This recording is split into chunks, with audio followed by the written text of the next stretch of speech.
مشکوٰۃ شریف کی حدیث نمبر 16 ہے، کتاب الایمان۔ حضرت عبادہ بن صامت رضی اللہ تعالی عنہ آپ اس حدیث پاک کے راوی ہیں۔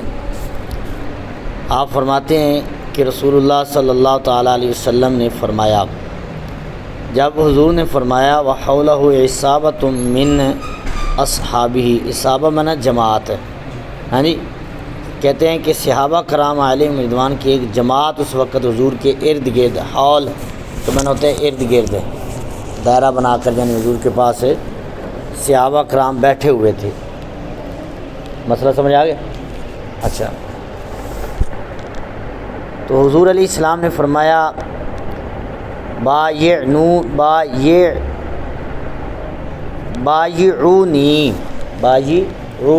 بیعت کرو میری، اللہ اس بات پر کہ اللہ تشرکوا باللہ شیئا، کہ تم شرک نہیں کرو گے اللہ کے ساتھ کسی کا بھی، یعنی اللہ کے ساتھ شریک نہیں ٹھہراؤ گے، شرک نہیں کرو گے، ٹھیک ہے؟ کیونکہ شرک کے بارے میں قرآن پاک میں ہے کہ اللہ تعالیٰ شرک نہیں معاف فرماتا، باقی جو بھی گناہ اللہ اپنی رحمت سے معاف فرمانا چاہے تو معاف فرما دیتا ہے، لیکن شرک ایسا گناہ ہے کہ جس کو اللہ تعالیٰ معاف نہیں فرماتا۔ تو اب اگر کوئی کہے کہ یہ جو اللہ تعالیٰ معاف فرمانا چاہے تو فرما سکتا ہے، تم کیسے کہہ سکتے ہو؟ ہم اس لیے کہہ سکتے ہیں کہ اللہ تعالیٰ نے قرآن میں یہ فیصلہ فرما دیا ہے، تو اللہ تعالیٰ کا فیصلہ برحق ہے، لا تبدیل لکلمات اللہ ان اللہ لا یخلف المیعاد، اللہ اپنے وعدے کے خلاف بھی نہیں کرتا، اللہ کے کلمات بدلتے بھی نہیں ہیں، تو اللہ کا فیصلہ ہے اور اللہ تعالیٰ کا حکم ہے، تو اس لیے ہم کہتے ہیں کہ شرک اللہ تعالیٰ معاف نہیں فرماتا۔ تو حضور علیہ السلام نے فرمایا، پہلا اس بات پر فرمایا بیعت کرو کہ شریک نہیں ٹھہراؤ گے اللہ تعالیٰ کا کسی کو۔ دوسرا فرمایا ولا تسرقوا، چوری نہیں کرنی، ولا تزنوا، اور فرمایا زنا نہیں کرنا، ہاں جی، ولا تقتلوا اولادکم، اور فرمایا اپنی اولادوں کو قتل نہیں کرنا۔ یہ یعنی اس وقت زمانہ جاہلیت کی بات تھی اور لوگ جو ہیں اپنی بچیوں کو زندہ درگور کر دیتے تھے، یہ بڑی مشہور روایت ہے، ہاں جی، تو فرمایا ایسا نہیں کرنا، ٹھیک ہے نا۔ ولا تأتوا ببہتان تفترونہ بین ایدیکم، فرمایا اپنی طرف سے کوئی بہتان بنا کر جو ہے کسی پر نہیں کرنا، وارجلکم، ہاں جی، اور یہاں یہ ہے کہ کسی پر مطلب بہتان جان بوجھ کر بنا کر، اور ایک ہوتا ہے کہ سن کر بہتان لگانا مردوں کی طرف سے، سن کر بہتان لگانا، ایک ہوتا ہے خود بنا لینا، دونوں ہی نہیں کرنا۔ اور میں کسی نے سنی سنائی بات کی اور وہ آگے کر دی، حدیث میں آتا ہے کہ بندے کے جھوٹا ہونے کے لیے اتنا کافی ہے کہ وہ سنی سنائی بات آگے کر دے، ٹھیک ہے؟ یہ حدیث پاک کا مفہوم ہے کہ سنی سنائی بات آگے کرنا یہ جھوٹا ہونے کے لیے کافی ہے۔ تو بات کی تحقیق کرنی چاہیے۔ آج کل جس طرح یہ سوشل میڈیا کا دور ہے تو لوگ اکثر جو ہے میسج آتے ہیں اس کو آگے کر دیتے، فارورڈ کر دیتے ہیں، شیئر کر دیتے ہیں، یا موبائلوں پر میسج آ جاتے ہیں اس کو آگے شیئر کر دو، اور ہوتا کسی کا پتہ نہیں کال ہے، نیچے حضرت علی لکھا ہوتا ہے رضی اللہ تعالیٰ عنہ، یا حضور کا نام لکھا ہوتا ہے۔ تو حضور علیہ السلام نے فرمایا من کذب علی متعمدا فلیتبوأ مقعدہ من النار، او کما قال علیہ الصلوۃ والسلام، فرمایا کہ جو بندہ ایسی بات کہتا ہے مجھ پر، میری طرف منسوب کرتا ہے جو میں نے نہیں کی، یعنی جھوٹی بات میری طرف منسوب کرتا ہے، فرمایا وہ اپنا ٹھکانہ پھر جہنم میں بنا لے۔ تو ایسی بات ہے جو حضور نے نہیں فرمائی، حضور کی طرف منسوب کر کے کرنی، یہ جہنمی ہونے کے لیے کی جو ہے نا یہ نشانی ہے۔ تو بات جو ہے یہ تحقیق کرنی چاہیے، کوئی بھی بات ہو اس کی تحقیق کر کے پھر آگے بیان بھی کرنی چاہیے، آگے بتانی بھی چاہیے، اور بالخصوص یہ موبائلوں پر جو میسج ہوتے ہیں یہ آگے شیئر نہیں کرنے چاہیے اگر تحقیق نہ ہو۔ اگر تحقیق ہو تو پھر تو کر سکتے ہیں، ورنہ نہیں کرنی چاہیے۔ اگر پتہ ہو کہ آپ پڑھی ہو، ہاں جی، یا کسی معتمد عالم سے سنی ہو پھر کر سکتے ہیں، ورنہ اس طرح کوئی شیئر نہیں کرنی چاہیے، سمجھ آئی؟ تو اس بات کا دھیان رکھنا ہے، ٹھیک ہے نا۔ تو فرمایا کہ کسی پر بہتان گھڑ کے نہ لگاؤ، یعنی اپنی طرف سے بہتان، اس نے بات کہی نہیں ہے اور اس پر وہ بات منسوب کر دینی۔ اور یا کسی سے سن کر، کسی مرد سے سن کر وہی آگے کر دینی، تو یہ بھی بہتان ہے۔ تو بہتان کی اسلام میں جو ہے وہ سزا بھی بیان کی گئی 80 کوڑے یعنی۔ اور آگے فرمایا کہ نافرمانی نہ کرو کسی بھی نیک کام میں، فی معروفن۔ ہاں جی، فرمایا حضور علیہ السلام جو حکم دیں تو اس میں حضور کے حکم کی نافرمانی نہیں کرنا۔ اب حضور کا ہر حکم جو ہے وہ تو نیک ہی ہے، وہ تو غلط، حضور کی کوئی بات غلط ہو ہی نہیں سکتی۔ ہاں جی، اگر حضور علیہ السلام مثال کے طور پر کسی کو بلائیں تو اب وہ اگر نماز پڑھ رہا ہے تو حکم یہ ہے کہ وہ نماز چھوڑ کر حضور کی بارگاہ میں حاضر ہو جائے، اور حضور جو حکم دیں وہ پورا کرے، پھر وہیں سے نماز شروع کر لیں۔ تو حضور علیہ السلام کا کوئی حکم جو ہے وہ غلط نہیں ہو سکتا۔ فی معروفن میں حضور کا ہر حکم داخل ہے۔ ابو داؤد شریف کی ایک حدیث پاک ہے، اس کو میں مفہوم ہے عرض کرتا ہوں کہ ایک صحابی کو حضور علیہ صحابہ کرام کو یعنی بھیجا ایک لشکر تیار کر کے، اس کو سریہ کہتے جو حضور لشکر تیار کریں۔ حضور نے ایک لشکر تیار کر کے بھیجا اور جمعہ کا دن تھا، ٹھیک ہے۔ ایک صحابی اس میں سے انہوں نے چاہا میرے پاس سواری ہے تو میں جمعہ کی نماز حضور کے پیچھے ادا کر کے پھر لشکر کے ساتھ، اس قافلے کے ساتھ مل جاؤں گا اور ان کے ساتھ جا کر جہاد کروں گا۔ تو حضور علیہ السلام نے جمعے سے ادا کر کے حضور نے اس سے پوچھا صحابی سے کہ آپ گئے نہیں؟ تو انہوں نے کہا حضور میرا دل کیا کہ میں جمعہ آپ کے پیچھے پڑھ لوں اور پھر چلا جاؤں گا اور ان کے ساتھ میں مل جاؤں گا، میری تیاری ہے، میں جانے لگا ہوں۔ تو میں نے کہا کہ جمعہ کا ثواب بھی لے لوں۔ اب دیکھیے اب حضور کے پیچھے جمعہ پڑھنا مسجد نبی میں یہ کتنی سعادت کی بات ہے، ٹھیک ہے نا۔ تو حضور علیہ السلام نے کیا فرمایا؟ فرمایا اب تو ان کے ساتھ مل بھی جائے نا، جو اللہ نے ان کو ثواب دیا ہے تجھے وہ نہیں ملنا۔ کیا مطلب کہ انہوں نے حضور کے حکم پر لبیک کا عمل کیا، جمعہ نہیں دیکھا، نکل پڑے، تو فرمایا ان کو جو اللہ نے ثواب عطا فرمایا تجھے وہ نہیں ملے گا، حالانکہ انہوں نے حضور کے پیچھے جمعہ پڑھا ہے۔ تو اس میں کیا ہے کہ حضور کا ہر حکم جو ہے وہ معروف میں داخل ہے، حکم اچھا ہی ہے، جو حضور حکم دیں۔ اگر حضور یہ حکم دیتے نا کہ نماز چھوڑ دو، وہ بھی اچھا ہے، وہ بھی اچھا ہے۔ جس شے کا حضور حکم دیں گے وہ اچھا ہے، اگرچہ حضور نماز کا چھوڑنے کا حکم تو حضور دیتے ہی نہیں، میں نے مثال عرض کی ہے۔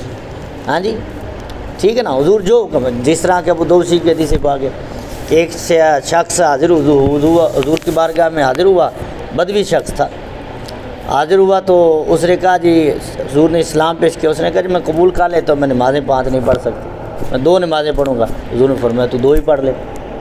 اب یہ حکم کیا ہے؟ فرمایا تو 2 ہی پڑھ لے، 3 چھوڑ دے، کلمہ پڑھ لے۔ یہ حضور کا حکم ہوا، حضور نے اس کو اجازت عطا فرمائی، حضور کا اختیار بھی ہے۔ تو حضور کا ہر حکم جو ہے وہ معروف میں داخل ہے۔ لیکن آج کل علماء، فقہا یا بزرگ یا پیر جو شریعت کے پابند ہیں، ٹھیک ہے نا، تو ان کا معروف حکم جو ہے وہ ماننے کا حکم ہے۔ حدیث میں کہ جو تم پر امیر مقرر ہو اس کا حکم مانو، اگرچہ وہ ناک کٹا ہی کیوں نہ ہو۔ تو جس کو امیر مقرر کیا جائے اس کا حکم ماننا چاہیے، حدیث میں حکم ہے، سرکار نے حکم دیا ہے کہ اس کا حکم مانو۔ اولی الامر میں یہ داخل ہیں۔ ہاں جی، تو فرمایا معروف حکم میں یعنی نیکی کے حکم میں، اچھی بات میں اچھا حکم جو ہے اس میں نافرمانی نہیں کرنے والا تعصب، ٹھیک ہے نا جی۔ اچھا اب یہاں حکم ہو گیا، ہاں جی، یعنی جو شریعت میں جو کام اچھا سمجھا گیا ہے اس کا حکم دیتے ہیں تو وہ کرو۔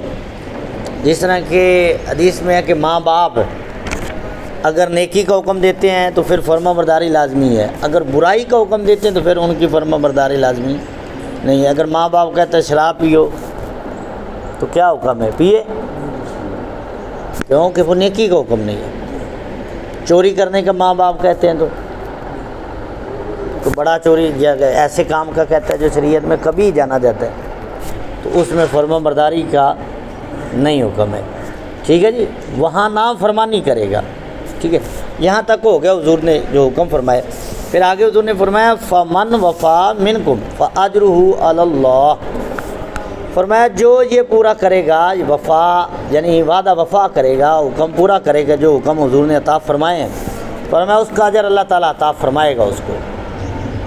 ومن اصاب من ذلک شیئا، اور جس نے کوئی کمی کی یعنی کوئی حکم اس سے رہ گیا، فعوقب بہ فی الدنیا فہو کفارۃ لہ، تو یعنی اگر اس سے کوئی کمی ہو گئی اور پھر اس کو دنیا میں ہی اس کی سزا مل گئی، دنیا میں سزا مل گئی، تو فرمایا وہ سزا اس کا کفارہ بن جائے گا، وہ سزا اس کا، جس طرح کہ ایک شخص حضور کی بارگاہ میں حاضر ہوا، یہ سیاسی تک حدیث پاک بخاری مسلم دیگر حدیث کتابوں میں کہ شخص حاضر ہوا، اس نے اقرار کیا اپنے اوپر زنا کا، حضور نے چہرہ دوسری طرف کر دیا، پھر وہ دوسری طرف سے حاضر ہوا، 4 بار اس نے ایسا کیا، تو چوتھی بار حضور نے پھر وہ شریعت کا جو حکم ہے، حد جو قائم ہوتی ہے اس کو حکم دیا، اس پر وہ حد لگی، اس نے حد کو قبول کیا، اس سزا کو قبول کیا۔ قبول کرنے کے بعد جب ان کا وصال ہو گیا تو حضور علیہ السلام نے فرمایا انہوں نے ایسی توبہ کی ہے، اگر یہ توبہ سارے مدینے پر تقسیم کر دی جائے تو سارے مدینے کے لوگوں کو یہ توبہ کافی ہو جائے گی۔ تو کیا ہے، حضور نے فرمایا اگر وہ سزا پا لیتا ہے پھر اس کی سزا جو ہے وہ اس گناہ کا کفارہ ہو جائے گی، اور آخرت کے عذاب سے وہ بچ جائے گا، آخرت کے عذاب سے بچ جائے گا۔ یہ حضور کا حکم ہے۔ سمجھ آ گئی مسئلے کی؟ کیوں بھائی؟ فرمایا کہ جس کو دنیا میں اس کی سزا مل گئی، یعنی غلطی ہو گئی ہے، کمی ہو گئی ہے کسی میں حکم میں، اور وہ دنیا میں سزا پا لیتا ہے تو وہ سزا کیا ہو جائے گی، اس کے لیے کفارہ بن جائے گی اور آخرت کے عذاب سے بچ جائے گا۔ اور اسلام میں حدود ہیں ہی اسی لیے قائم کی گئی۔ چوری کی سزا ہے ہاتھ کاٹنا، اگر چوری میں وہ اپنے ہاتھ اس کے کاٹے جاتے، وہ گناہ دنیا میں اس کو سزا مل گئی تو آخرت کے عذاب سے بچ گیا۔ اگر دنیا میں نہیں دی گئی پھر آخرت میں کیا ہے، آگے حضور نے فرمایا ومن اصاب من ذلک شیئا، ہاں جی، اگر کسی سے کمی ہوئی، ثم سترہ اللہ علیہ، اور اللہ نے اس کا پردہ رکھا، فہو الی اللہ، پھر وہ اللہ کے سپرد دی اس کا معاملہ، ان شاء عفا عنہ و ان شاء عاقبہ، اگر اللہ تعالیٰ چاہے تو اس کو معاف کر دے، اللہ تعالیٰ چاہے تو اس کو سزا دے۔ سمجھ آئی؟ یعنی اگر کسی نے کوئی نافرمانی کی ہے ان احکام میں، شریعت کے جو احکام ہیں، اور دنیا میں اس کو سزا نہیں ملی، اس کی دنیا میں اس کو سزا نہیں ملی، تو پھر کیا ہوگا؟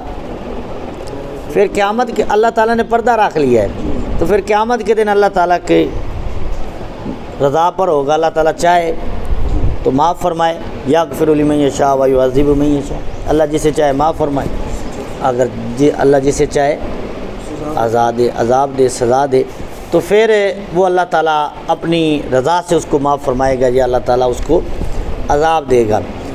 اور قرآن پاک میں ہم 25ویں پارے میں پڑھ رہے ہیں کہ اللہ تعالیٰ نے فرمایا کہ یہ جو تم پہ مصیبتیں آتی ہیں یہ تمہارے ہاتھوں کی کمائی ہے، یہ تمہارے ہاتھوں کی کمائی ہے۔ اور آگے پھر مفسرین نے یہاں تفسیر میں لکھا ہے کہ جو دنیا میں مصیبتیں آتی ہیں نا، یہ اسی کا سبب ہوتا ہے۔ پھر آگے اس کی بھی وضاحت کی کہ جو نیک لوگ ہیں، پڑھا ہے ہم نے 25ویں پارے میں، آپ کو یاد ہوگا کہ نیک لوگ اللہ کے نبی جو ہیں وہ تو معصوم عن الخطا، ان پر بھی یہ تکالیف آئیں، ولیوں پر بھی آتی ہیں، ہاں جی، اللہ کے ولیوں پر بھی آتے ہیں۔ اللہ کے ولی اگرچہ معصوم عن الخطا نہیں ہوتے لیکن اتنے اس طرح گناہ تو نہیں نہ کرتے جس طرح ہم لوگ کرتے ہیں، ہاں جی، تو وہ اللہ کے ولی ہوتے ہیں، گناہوں سے محفوظ ہوتے ہیں، جس طرح صحابہ کرام اہل بیت گناہوں سے محفوظ ہے۔ تو پھر ان پر جو اس طرح کی آزمائشات یا تکالیف آئی تو فرماتے ہیں وہ گناہوں کا سبب نہیں آئی، ان کے درجات کی بلندی کا سبب ہے، وہ ہم جیسوں پر جو ہوتی ہے وہ گناہوں کا سبب ہوتا ہے، گناہوں کی وجہ سے آتے ہیں۔ فرمایا وہ تمہارے ہاتھوں کی کمائی۔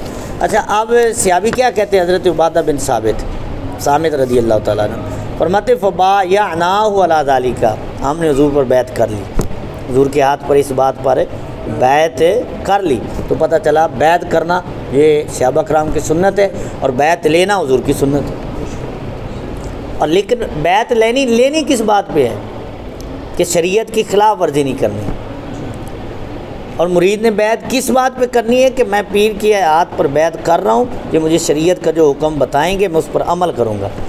اس لیے بیعت نہیں کرنی کہ پیر مجھے کوئی وظیفہ بتا دیں گے اور میرا کاروبار بڑا ہو جائے گا، پیسہ بڑا آ جائے گا، میں کوئی کوٹھی بنا لوں گا۔ یہ مقصد نہیں ہے۔ مرشد کا بیعت کا مقصد کیا ہے؟ شریعت کی پابندی، جو میرے پیر حکم دیں گے، مجھ سے جو کمی ہوگی مجھے بتائیں گے، میں اس پر عمل کروں گا، دنیا اور آخرت کو بہتر بناؤں گا۔ صحابی کیا کہتے ہیں؟ ہمیں حضور نے جو حکم دیا ہم نے فبایعناہ علی ذالک، ہم نے بیعت کی۔ جتنے صحابہ کرام فرماتے ہیں وہاں موجود تھے۔ متفق علیہ، مسلم شریعت۔